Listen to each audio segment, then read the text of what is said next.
Could one little word ruin a horror sequel? Absolutely. In the chilling follow-up to the smash hit The Black Phone, there's one specific, vulgar word that the terrifying grabber absolutely cannot utter. Why?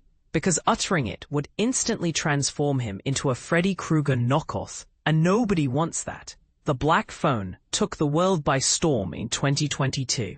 Directed by Scott Derrickson, this suspenseful horror flick didn't just earn critical acclaim.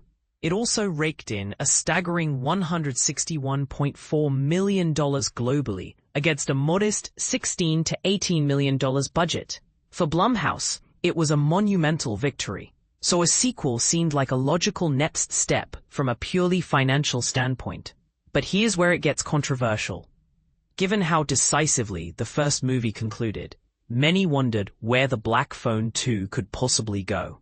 Remember, Finney Blake, Mason Thames, cleverly outwitted the grabber, Ethan Hawke, trapping him and ultimately ending his reign of terror with a telephone cord.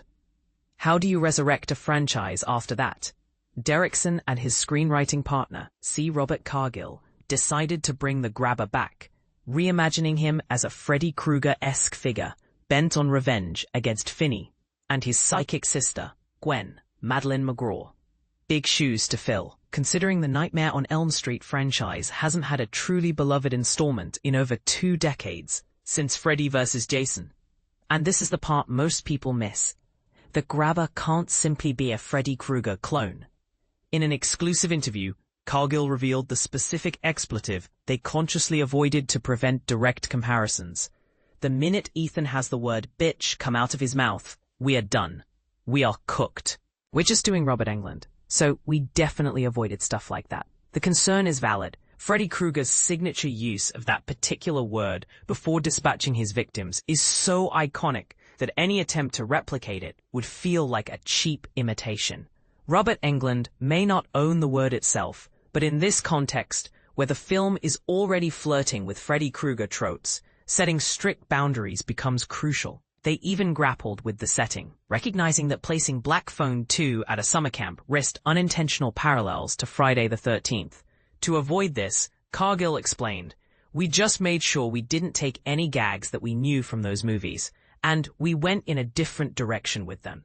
We wanted to pay homage, because we are making an 80s-style horror movie." However, despite Cargill's best intentions, Black Phone 2 struggles to escape its reliance on familiar horror tropes. While film's Rafael Montemayor drew positive comparisons to Dream Warriors, the grabber, despite not being Freddy, often feels like a distracting attempt to emulate his cinematic presence. Black Phone 2 is also somewhat meandering and lacks a strong sense of consequence, making the constant nods to superior horror films even more noticeable. There's even a sequence that echoes Jason Lives in a way that felt uninspired. The question is, will the grabber, or his mask, achieve the same iconic status as Freddy Krueger or Jason Voorhees? While I remain skeptical, I'd happily be proven wrong. Do you think the filmmakers made the right call by avoiding that specific word? Will Black Phone 2 carve out its own unique place in horror history, or will it remain in the shadow of its predecessors? Share your thoughts in the comments below. Black Phone 2 is currently playing in theaters.